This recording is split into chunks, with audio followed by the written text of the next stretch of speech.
Salam everyone and welcome back to SomaliDispatch.com. The chairman of Somali National Union Party, Midqaran, as well as a former Somali Minister of Education, Dr. Abdinur Sheikh Mohamed, is one of more than a dozen Somali candidates who are seeking the country's presidency in the upcoming election in 2020-2021.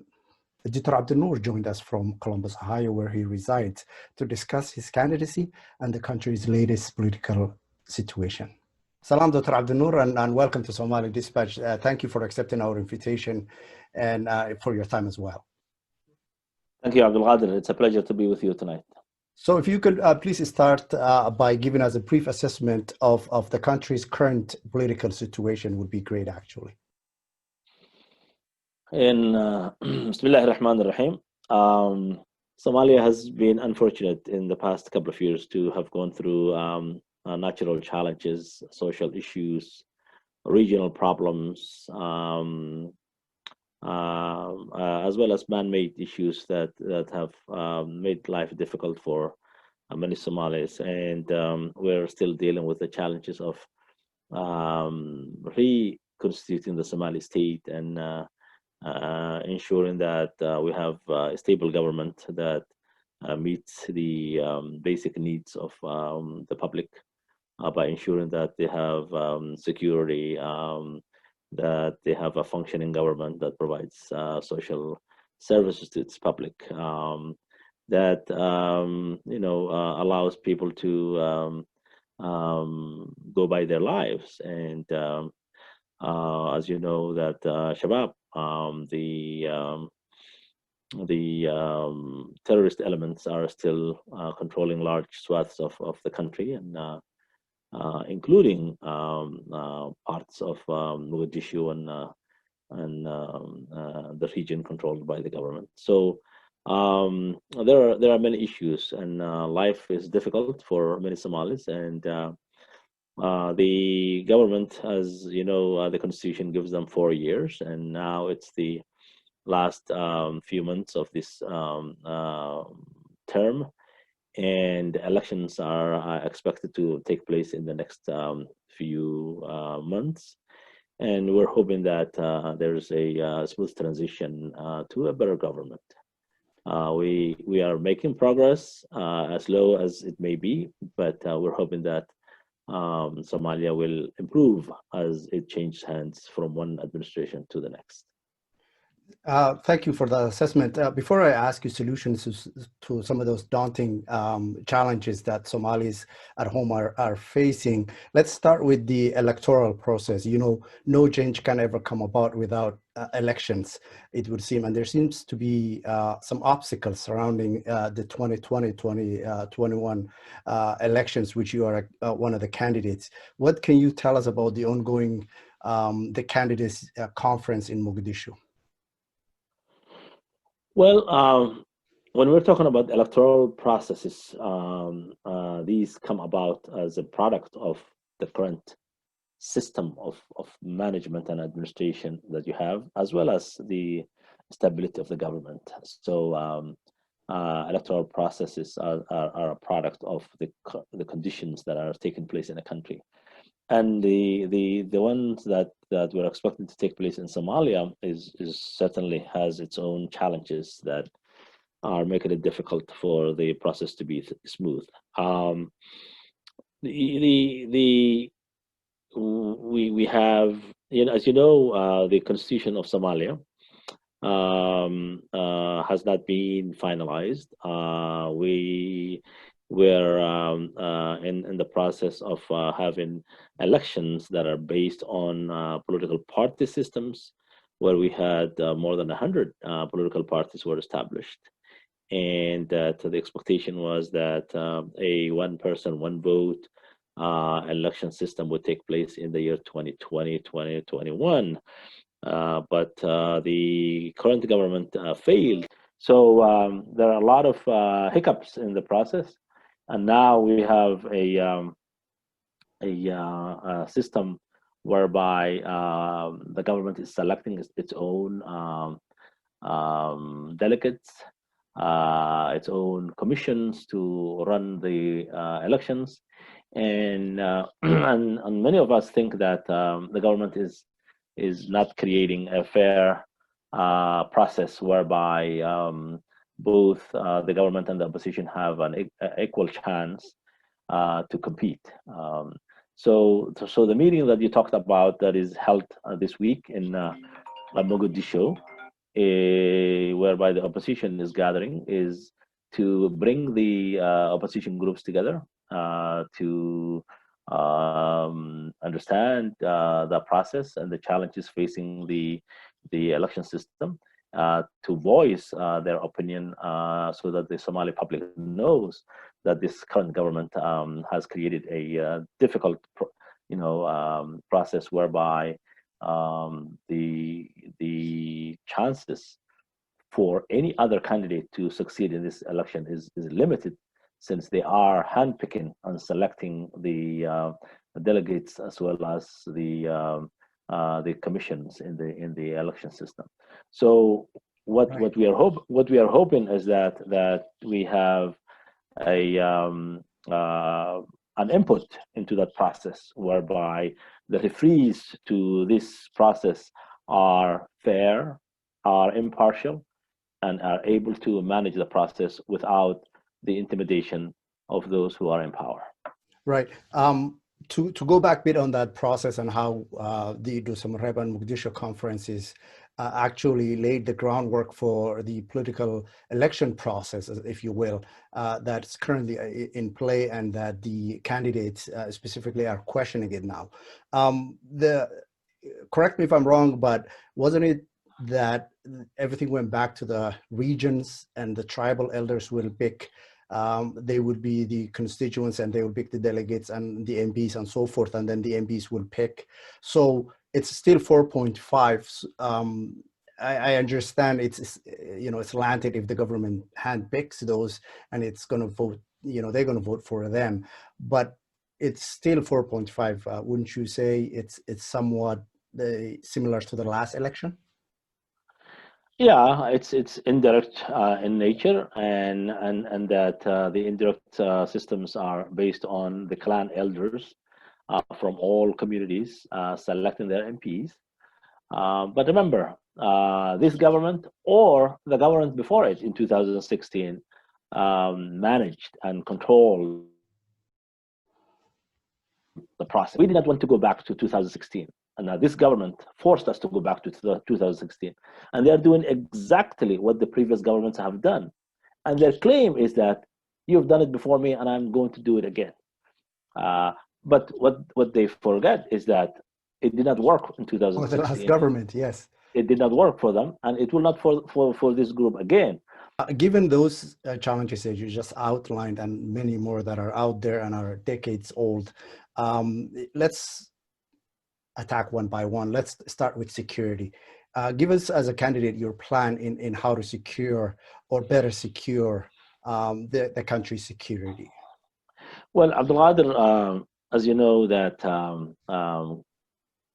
states and governments cannot function without securing the country. Somalia, as you know, has foreign troops to the tune of 20,000 and more, 30,000 from AMISOM. Neighboring countries' troops are also there without any identifiable number. A country cannot be secure with foreign forces inside it, but also securing the country from Al-Shabaab.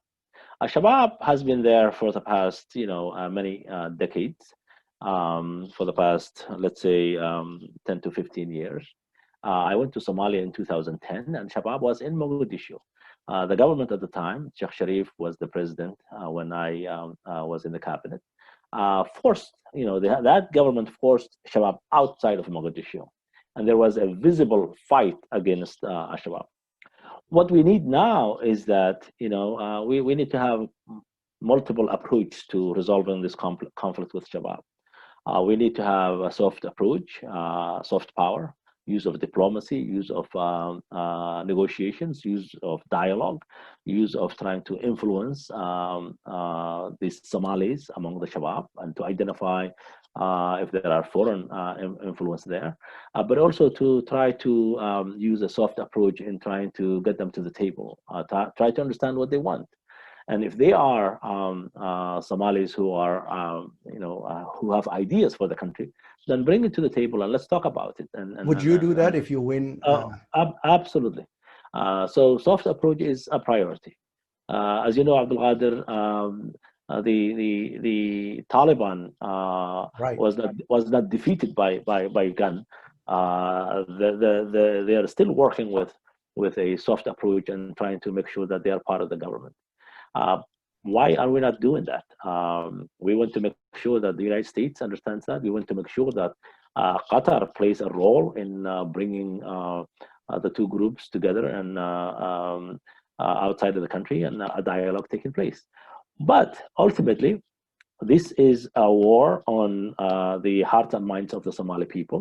The government must explain why it is right, why it is doing what Somali people need to do, why it is Islamic, why it's following the Sharia laws, why is the Constitution of the United States, stands on Islamic principles, and how Shabab is wrong in killing the Somali people, and that they don't have a justification. Abdul Qadir, we are not using a strong, struggle in ideology. Do we have an ideological explanation of why Shabab exists and how they are wrong and why the government is right? Who is speaking on that issue? We're not using our Ministry of Religious Affairs, effectively. We're not using our ulama.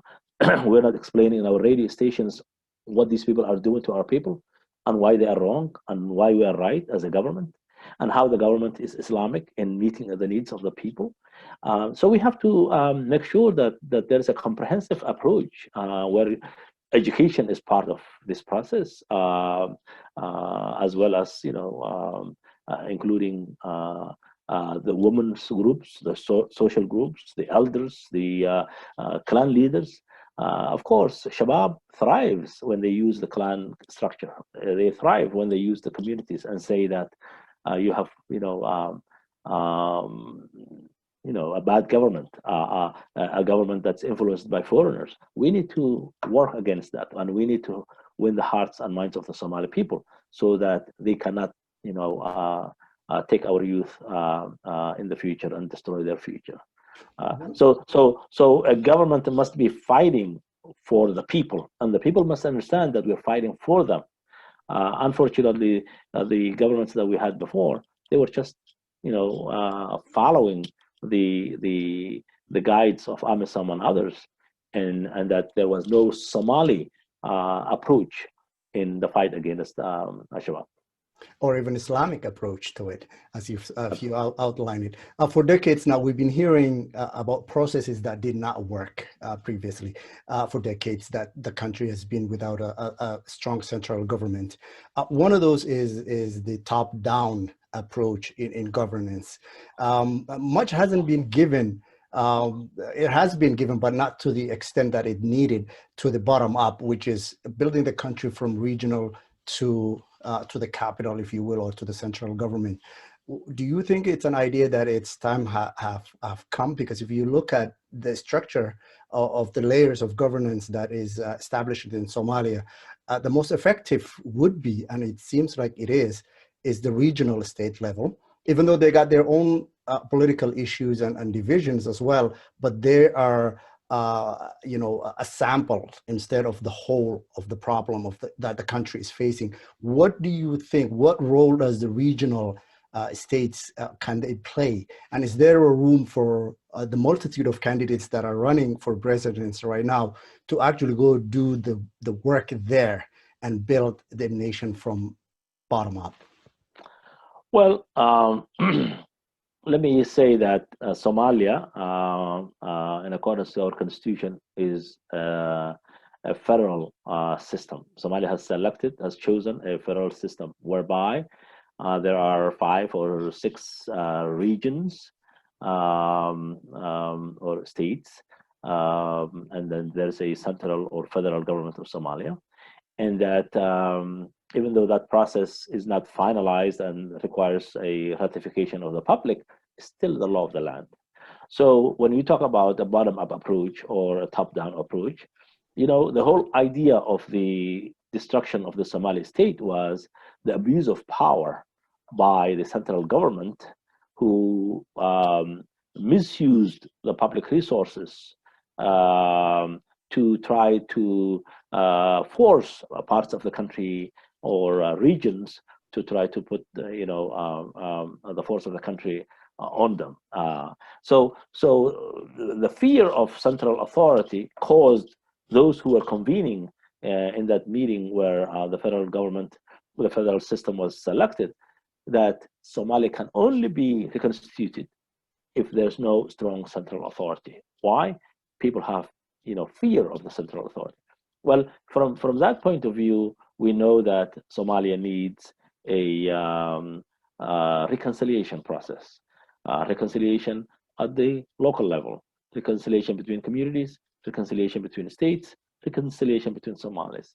And many governments have failed to even start a process of reconciliation whereby the elders and the clan elders were, brought together to understand, how Somalia should be reconstituted, what kind of a government do we need to have, and how regions and central authority can work together for the betterment of our people. So I think in order for the central federal government and the regions to coexist, we need to have some sort of a reconciliation that has to take place.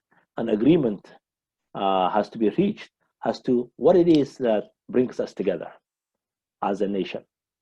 What do we share in common? And what do regions have on their own? For example, regions can coexist with the federal government without, rubbing their shoulders on each other. The fear that these regional governments have each their president and they're going there, it's a fear from the central authority that wants to think itself as the only authority within the country that can do business. If Puntland, president wants to go overseas and make a deal regarding Puntland, but within the framework of the constitution, what's agreed between the federal states and the federal government, that's fine. The president can also be traveling for the sake of the whole country, and the regions can do their own locals. The mayors of the cities can also make agreements with other mayors from other countries. There's no competition in who can do what. But what's missing here is an agreement as to what is the role of the federal government, what can it do, and what can the states do, and how do you share resources between the federal government and the regional states. And then you need to have a federal government that thinks of the regions as not as competition, but as partners in this process that we have called a federal system. I live in America, where there are 50 states, and each state does its own work. But there are boundaries as to what they can do and what they cannot do. If they violate the boundaries, there are court systems that deal with them. There is always a debate between states' rights and federal rights. But this experiment of federalism has to be worked and tested. Unfortunately, we don't have the justice system to be able to address these issues, because the central authority refuses to have a constitutional court whereby the federal government can be taken by regional governments if there is an issue, and that the constitution can decide as to who's right and who's wrong.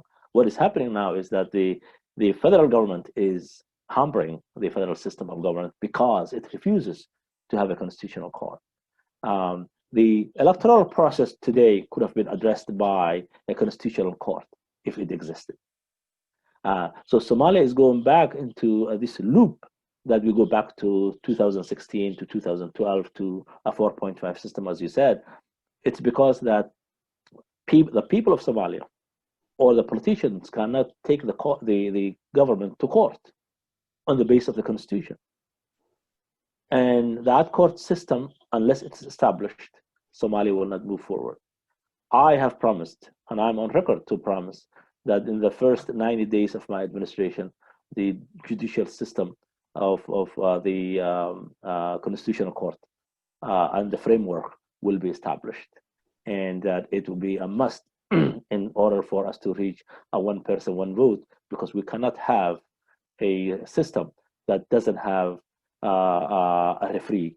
And in this case, it's the Constitutional Court that referees on issues pertaining to elections. Under your proposal, would the judges be appointed lifetime, or would they be similar to what we currently have, where every government that comes in can replace the previous judges, or they can fire judges as they see fit? Or would there be a mechanism in which we can check their power as well? We will consult when the time is right as to what's most appropriate. Right. But what we will do is that we want to put in place a judicial system that the Somalis have, that they can go to in case their rights are violated, in case the constitution is violated. And today what we know is that this current government has violated the Somali constitution numerous times, and we have no opportunity to take them to court.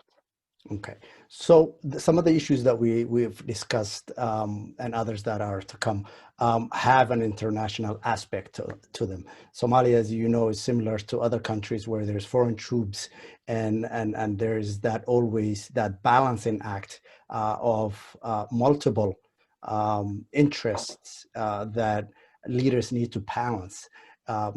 Since you dipped your toe in and you're running, what is your plan, and how do you foresee in managing that balancing and that equilibrium of Somali interests versus international? Well, we don't live in a vacuum. We are part of the international community. So we have neighbors. We're part of a region, and we need to have partners. We need to collaborate with others. But also we need to have independence. We are a sovereign country called Somalia, at least sovereign in paper. How do we ensure that we become completely sovereign? Well, we need to establish our own military, national, forces, national police forces, national military. And what is preventing us to do that? Because of lack of reconciliation between our communities. We are fearful of a national force. We're fearful of today's national force because the government can use them against a regional government, can use them against a community. And we need to have a social contract whereby the national forces are only used to defend the country, so that nobody, no citizen, no region should be afraid of the national authority, national forces, because they are not used internally, they are used externally to defend the country. Once you have that, then you can let the Amazon forces gradually get out of the country. Somalis can fight with Shabab without any foreign help, if they are committed, if they have the right leadership, if they have the ulamas behind them, if they have a commitment to defend their country. Somalis are able to do that. What they lack is the vision and the leadership and the government with the capacity to put them onto a path to develop. The international community responds to the conditions that they find Somalis. If you know what you're doing, then you can manage your affairs, and you manage the affairs of your people. Nobody will interfere with you, and you have the right to say to them, get out of my country. But if you are not able to control your own land, if your people are calling and yearning for change, if you are abusing them, of course your country will be influenced by others, because you are not a good caretaker of your government. So what we need to make sure is that we clear our own affairs. We address our own internal issues. We act like a country, and our leadership respond to the needs of the public, so that the humanitarian issues can end. Somalia is a fertile country. Somalia can feed itself. Somalis do not have to be immigrating from their country. We have the longest coast in the Horn of Africa. We can build beautiful beaches and places where tourists can come. If we could only have a peace if we could only have created jobs for our people. So what we need to do is to convince the Somalis we can thrive inside Somalia the way we thrive in Kenya, in Nairobi, the way we thrive in the Middle East, the way we thrive in Minnesota and the United States. We can do that inside Somalia, but we have to resolve our internal issues, Right. and grow from them and say, enough is enough. We need to be like others. Right. Finally, you're the chairman of a party whose name is National Unity Party. Can you please tell us what that entails? First up. Yes, it's called in Somali حزبنا Midqaran, midowga qaranka Soomaaliyeed, and it stands for Somali Unity. And our aim is to unite Somalia, North Somalia and South Somalia. Somalia cannot exist broken into two pieces. Somaliland cannot exist on its own. Somalia South cannot exist on its own. The world is a tough place to survive, and small countries cannot survive. So the two countries need each other. We need to come back together as a federal state, whether it's a federal of two union or whatever we agree. We will fight to make sure that Somalia is united and strong, and a nation that can defend itself and defend its people. As we all know, you and I of certain age that we know this, Somalia is more than two parts. What about Greater Somalia? What about the five Somalia? Is there? Well, that is now the issue before us is the dialogue that we have to start between Somalia and Somaliland. If we address that issue, then we will be able to establish a state that others can think of as their country. Not only Somalis in the region, but Somalis in the diaspora. As you know, Somalia Republic is the only state where Somalis all over the world, no matter where they are, can call home. So we want to make sure that that home is established, that all people that originally came from Somalia can come back to that federal republic, or whatever republic that we agree to have. But Somaliland and Somalia must be together in order to form that base country to attract others to come and join in the future. I must say it's refreshing to hear from a southern politician or a Somali politician, a Somalia politician, to say neither of us can exist without the other. It's usually Somaliland, you cannot exist on your own, you need us. And them saying, no, we don't need you. So that's refreshing.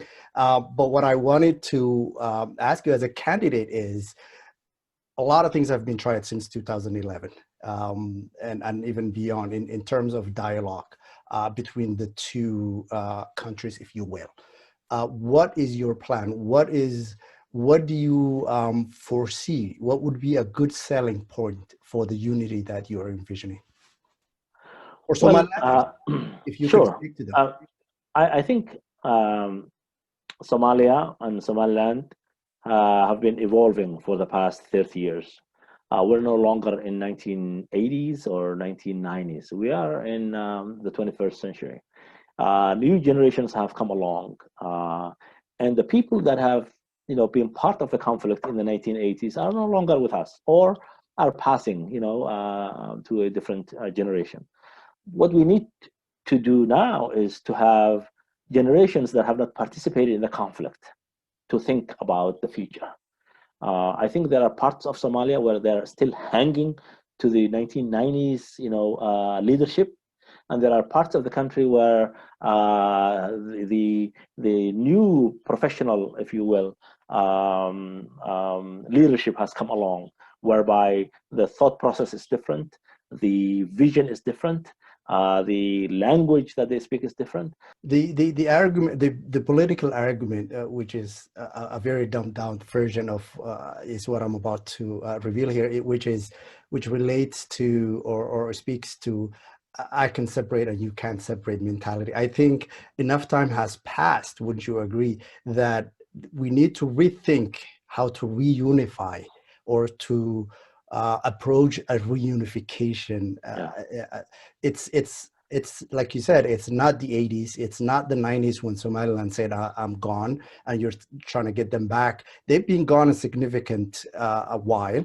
They've established, there has been movement of both ends, that it's not as easy as the rhetoric would sound.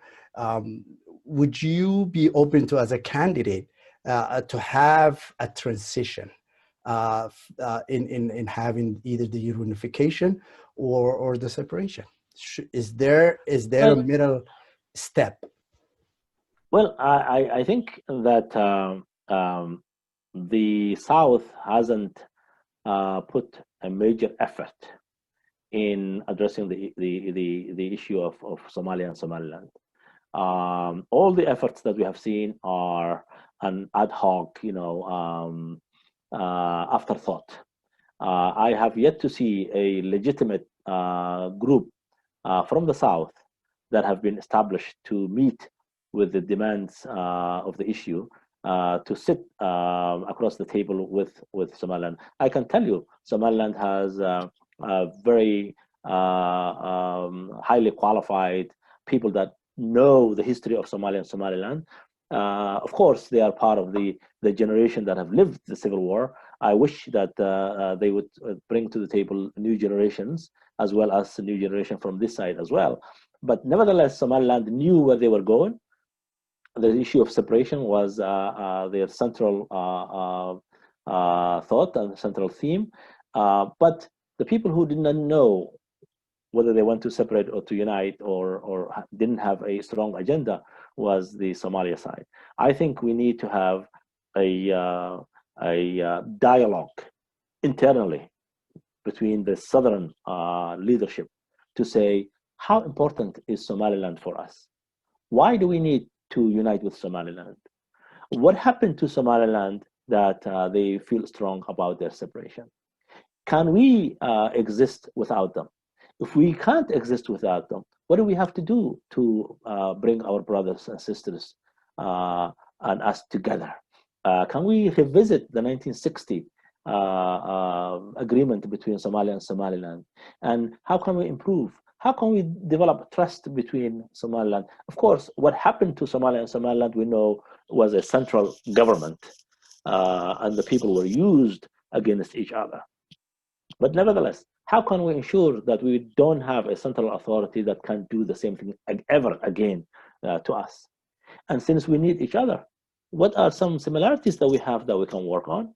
What are some challenges? So there has to be a dialogue, and that dialogue must be, honest, must be developed by people who, with knowledge, academics, to participate, and to invite people from the north, or to take the conversation to them through academic, discussions, and then the government uses that, research, if you will, and establishes a national commission for dialogue with Somaliland. But the people who go there should not be friends of the president and his staff from, his office, but these have to be people that can be respected by the people from the other side of the table, as well as the Somali people who are knowledgeable about the issue, people who know the history of Somaliland and Somalia, people who know the importance of this issue for the future of our youth and the new generations to come. So that issue is a priority number one in my government. Number one is the Somali issue. In terms of security and other issues, Somaliland is at par with all of these issues. And we cannot make it an afterthought. 30 years is too long to have been living side by side. We have to live with one another. Sounds great. Excellent. And I appreciate and I'd like to thank you for all your time and the fact that you accepted our invitation and give us the time to explain these issues. I'm pretty sure it's not the first time we will talk. I'm sure there's going to be many more opportunities for us to discuss and dive into other issues. Thank you very much, and have a wonderful night. Thank you, Abdul Qadir. Appreciate it. I enjoyed it. Thank you.